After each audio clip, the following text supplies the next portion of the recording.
غوث پاک فرماتے ہیں 3 سال میں نے کچھ نہیں کھایا پیا. 3 سال کے بعد خضر علیہ السلام 2 روغنی روٹیاں، جس کو آپ پراٹھا کہتے ہیں یا شیر مال کہتے ہیں، 2 روغنی روٹیاں اور دودھ کا پیالہ لے کر آئے اور مجھے کہا کہ کھاؤ.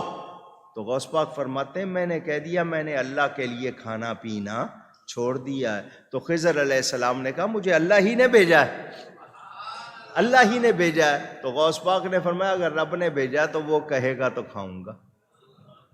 غیب سے آواز آتی تھی اے عبد القادر تجھے میرے حق کی قسم کھا، تجھے میرے حق کی قسم پی.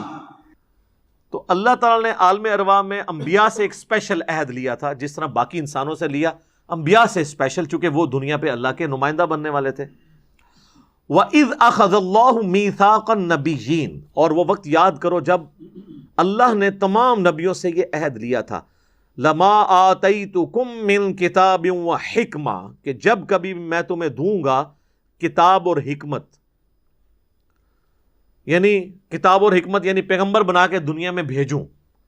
ثُمَّ جَاءَكُمْ رَسُولٌ مُصَدِّقٌ لِمَا مَعَكُمْ، اور تمہاری موجودگی میں ہی اگر کوئی اور رسول آ جائے جو تمہاری تصدیق کرنے والا ہو اللہ کی طرف سے، لَتُؤْمِنُنَّ بِهِ وَلَتَنْصُرُنَّ، تو تمہارے پر یہ لازم ہے کہ تم نے اس پیغمبر کی ضرور مدد کرنی ہے اور اس پیغمبر کے اوپر ایمان بھی لے کے آنا ہے. اور اس کی پریکٹیکل مثال سیدنا یحییٰ بن زکریا نے تصدیق کی عیسیٰ ابن مریم کی، دونوں ایک وقت میں. اسی کے تحت میں صوفیاء کو یہ پھکی دیتا ہوں کہ حضرت خضر تو تم کہتے ہو پہلے سے موجود تھے، حضرت خضر کہتے ہیں یہ آج تک زندہ ہے، آج تے چھاڑ دو. حضور کے زمانے میں تھے؟ جی تھے. تو جب نبی علیہ السلام نے دعوی نبوت کیا تو سب سے پہلے تو خضر کو آ کے ان کی دعوت قبول کرنی چاہیے تھی نا، کیونکہ ہے کہ جب میں تمہیں پیغمبر بنا کے بھیجوں اور کوئی اور پیغمبر آئے تو تم نے اس کو ویلکم کہنا ہے. تو حضرت خضر نے کہاں پہ، خضر اردو میں بولتے ہیں لفظ خضر ہے، خضر دواد کے ساتھ. یہ کوئی ضعیف روایت دکھائیں کہ حضرت خضر حضور کے پاس آتے ہیں اور کہیں یا رسول اللہ میں آپ پہ ایمان لایا ہوں. جبرائیل کا تو آتا ہے انسانی شکل میں آئے ہیں، خضر کا کہیں پہ آتا ہے؟ تو جعلی سارا کام بنایا ہوا ہے.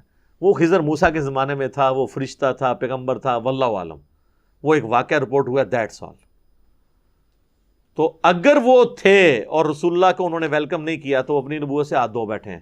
آگے آ جائے گا کہ اگر کوئی میرا پیغمبر آیا اور تم نے اس پہ ایمان نہ لائے اور یہ عہد توڑ دیا تو تم فاسق ہو جاؤ گے. تو یہ خضر کو فاسق کروانا چاہتے ہیں. اچھا خضر بھی ان کا جو ہے نا، ان کا خضر وہ اتنا ہوشیار ہے، حضور کے زمانے میں غائب، غزوہ بدر میں غائب، احد میں غائب، قادسیہ یرموک میں غائب، بعض جا کے باب نو پہ ملتا ہے. وہ بیسیکلی شیطان ہے جو انسانی شکل میں ان کو ملتا ہے. میں نے خضر کے اوپر پورا لیکچر دیا ہے اور اس کا طریقہ ہے جس کو آگے ملتا ہے وہ لا حول ولا قوت الا باللہ پڑھے، غائب نہ ہو جائے مجھے آگے پکڑ لیں. اور لوگوں کے غائب بھی ہوئے ہیں خضر پریکٹیکلی. یہ اس طرح ہوتا نہیں ہے. تو اس آیت سے میں نے ڈیڈکٹ کیا تھا کہ وہ پھر اگر خضر تھے بھی تو پھر وہ کفر کی طرف چلے گئے. پھر انہوں نے اس کا حال نکالا، وہ کہتے ہیں نہیں خضر تو پیغمبر ہے ہی نہیں تھا، وہ تو اللہ کا ولی تھا. ہم کہتے ہیں قائم رہنا اس بات پہ بھی، یہ تو اس سے بڑا خطرناک کھیل کھیل رہے ہو. تو کیا کوئی ولی کسی پیغمبر کا استاد ہو سکتا ہے؟ کہتے ہیں نہیں جی، توبہ توبہ توبہ.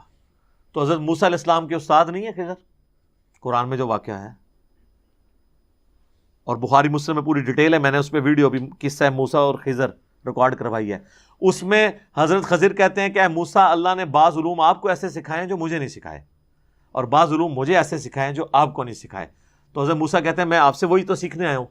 تو مجھے بتائیں، اگر کسی مسلمان کا یہ عقیدہ ہے کہ پیغمبر نے جا کے بابوں سے سیکھنا ہے تو اس نے تصوف کی لائن پہ کیا چڑھنا ہے؟ ایمان سے تو ہاتھ دھو بیٹھا. کیونکہ دنیا میں اللہ کے ریپرزینٹیٹو کون ہے؟ پیغمبر. یہ بابوں کے پاس بیچتے ہیں کبھی گوشت مانگنے کے لیے انسانی. سب جھوٹ ہے. یہ مثنوی مولانا روم میں سارا کے سارا گند لکھا ہوا ہے اور وہ واقعات بیان کر رہے ہیں اور اتنے مزے لے لے کے وہ واقعات سناتے ہیں. وہ جب پھر ہم اس کی انجینئرنگ کرتے ہیں تو اس طرح کر کے بیٹھ جاتے ہیں. یہ کیا ہو گیا کہ بھئی یار یہ بات ٹھیک ہے کہ نہیں ہے؟ تو آپ کی عقل کام کرتی ہے کہ اس طرح ہوگا؟ تو یہاں پہ اللہ نے ذکر کیا کہ پھر نبوت چھن جائے گی اس بندے کی جو پھر جس کی موجودگی میں کوئی اور پیغمبر آیا اور اس پہ ایمان نہ آیا. اب وہ بات چل رہی ہے. قال اقررتم واخذتم علی ذالکم اسری, تمام پیغمبروں کیا تم اقرار کرتے ہو اور اس پہ میرا بھاری ذمہ اٹھاتے ہو اس بات کے اوپر کہ تم نبی ہو اور تمہاری موجودگی میں کوئی اور نبی آئے تو تم نے اس پہ بھی ایمان لانا ہے اور اس کی تصدیق بھی کرنی ہے. قالوا اقررنا, تمام پیغمبروں نے کہا ہم اقرار کرتے ہیں کہ ہم آپ کی بات اے اللہ مانیں گے. قال فاشہدوا, اللہ نے فرمایا سارے ایک دوسرے پہ گواہ ہو جاؤ کہ یہ تم نے اقرار میرے ساتھ کیا ہے. وَأَنَا مَعَكُمْ مِنَ الشَّاهِدِينَ, اور میں بھی گواہوں میں شامل ہوں. اللہ اکبر, اللہ کہہ رہے ہیں میں بھی گواہوں میں شامل ہوں کہ تم نے میرے ساتھ عہد کیا ہے.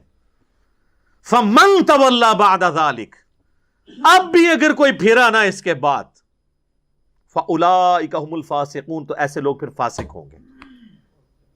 تو ایسا کبھی ہو نہیں سکتا کہ ایک پیغمبر کی موجودگی میں دوسرا پیغمبر آئے اور وہ اس کی مدد نہ کرے, ورنہ اس کی نبوت گئی. اس لیے میں کہتا ہوں خضر کی نبوت بچا لو اگر اس کو زندہ رکھنا ہے تو کہو کہ وہ حضور سے پہلے ہی فوت ہو گیا تھا, ورنہ نبوت گئی اس کی. یہ لاجیکل. لیکن ان بچاروں کو نہ کوئی دین پتا, اسی لیے پھر الٹیمیٹلی اور جی سارا دین کتاباں سے نہیں ہے نا, کتنے ہے پھر, اور کتاباں سے نہیں تو پھر کتنے ہے, سینے سے بھی نہیں رہا جی.